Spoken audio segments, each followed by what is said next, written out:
I will go to my grave knowing that the greatest driver of participation is what I call the well-stocked shop window.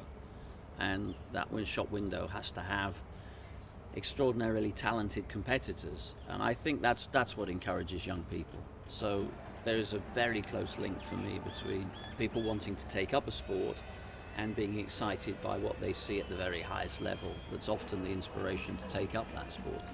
It's very important that we continue to build a global capacity in sport. You know, we can't just sort of sit here over the next 20 years and say, well, only a relatively few handful of countries are in a position to host great sporting events. Particularly countries that are prepared to invest heavily in sport, both spiritually and infrastructurally. And we should also recognise that in building that global capacity, we are going to confront challenges. Sometimes they're climatic, sometimes they'll be political, sometimes they'll be cultural and social.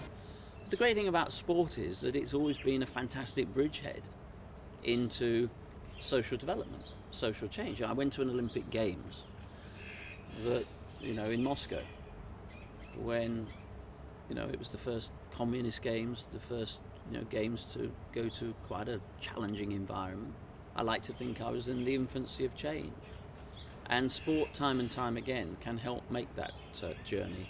And it's a great nation builder too. We're starting to see now in Qatar a few athletes that are born and bred here. How important is that for young athletes? That is important too.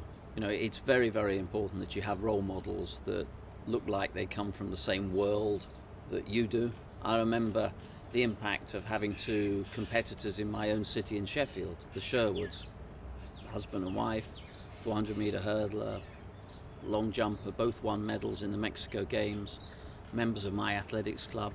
They came from the same communities. They did the same things that I did, and I think it's important that those role models are both seen internationally, but also ideally they're domestic too.